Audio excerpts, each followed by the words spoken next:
Over the past couple months, I have eaten out every single weekend, had a load of social occasions, I've drank multiple times, and I've still managed to make progress.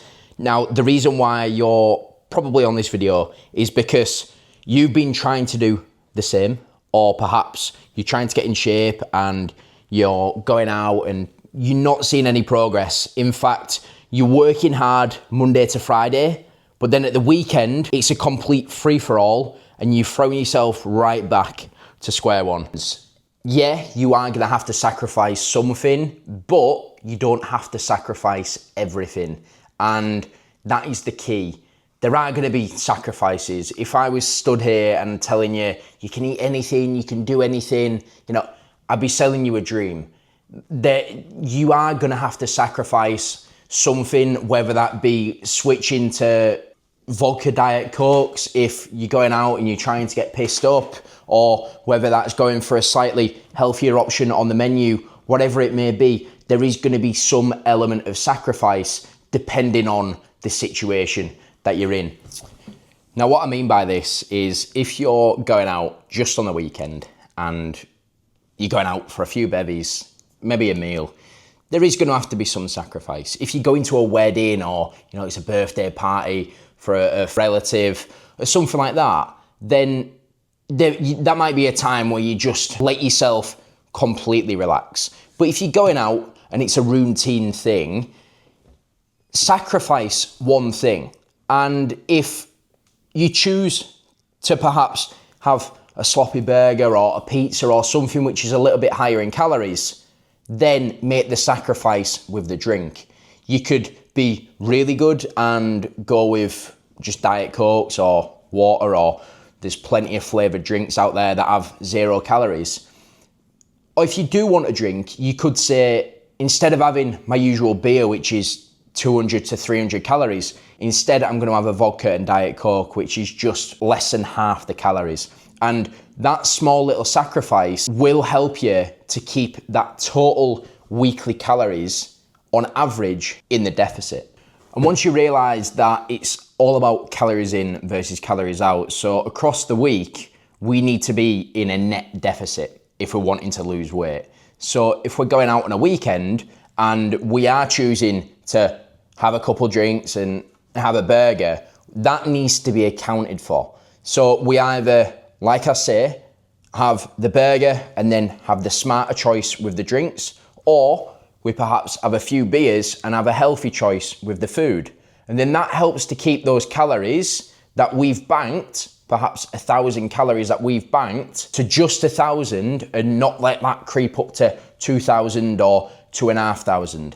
Now you might be thinking, where have you got this 1,000 calories from? Well, what we'll do during the week is we'll reduce our calories by 200 every single day. So if our maintenance calories, for simple terms, was 2,200 calories, and we're in a 300 calorie deficit, that would take our daily target to 1,900 calories. But then you want to go out on the weekend and we want to bank 1,000 calories to have extra on top of our normal food.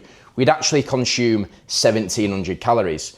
So then that means that you eat 1,700 calories Monday to Friday. We've then banked 1,000 calories, which can then go on top of our normal daily calorie intake for that Saturday. So if your normal calorie intake is 1,900, but we've been eating 1,700, we could then eat 2,900 calories on that Saturday and still be in that net deficit. Now, this isn't me telling you to go and eat like a rabbit Monday to Friday, so then you've banked all these calories for the weekend. But this is me telling you, if you are gonna want to go out, you are gonna have some small sacrifice on that Monday to Friday, and then on that weekend, you're still gonna have to have some control, but the way that we've approached the week, we've accounted for that influx in calories.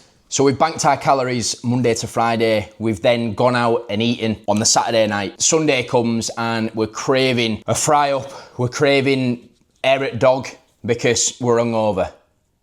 Now we've got to face the consequences with that. we've chosen to go out and we've chosen to overindulge or perhaps drink a little bit too much. Now, the best thing for you to do is get up out of bed, get yourself into some sunlight, get yourself out for a walk, clear the mind, get your head back feeling how it should, and start your day as you mean to go on.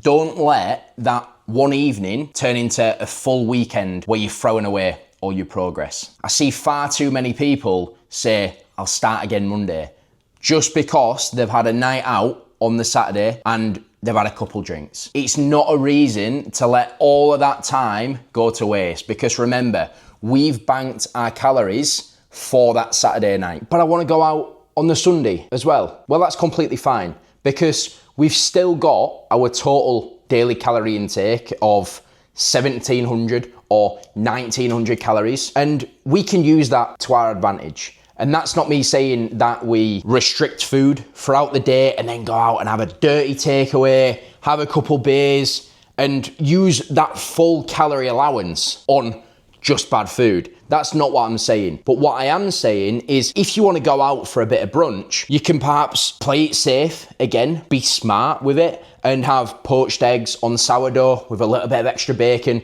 something that you cook at home, something that's fresh, not full of sugar, like your pancakes or your French toast, for example. We can play smart. But equally, if we do go out and do that, we can go, right, this is the meal that I'm wanting this morning, but because I've already banked those calories for yesterday, I've not got those to play with, so I've only got today's to play with. And then what you do with that is, you've had your breakfast, you then just work out roughly how much that was calorie-wise. So if you had pancakes, it might have been 800-900 calories. You then go, I've got around 1,000 calories to play with for the rest of the day. And that might mean that your lunch has to be just some chicken and veg, or just some eggs with some veg. Then your dinner might have to be chicken with a slightly smaller portion of potatoes, or a slightly smaller portion of pasta with your bolognese, for example. But because we've made that choice for the breakfast, we then have to make things up on those later meals. And if you decide to go out on the Sunday night, what we can do is we can go for just protein and fats for the first meal with a little bit of veg. We can go for protein and fats for the second meal, your lunch, with a little bit of veg.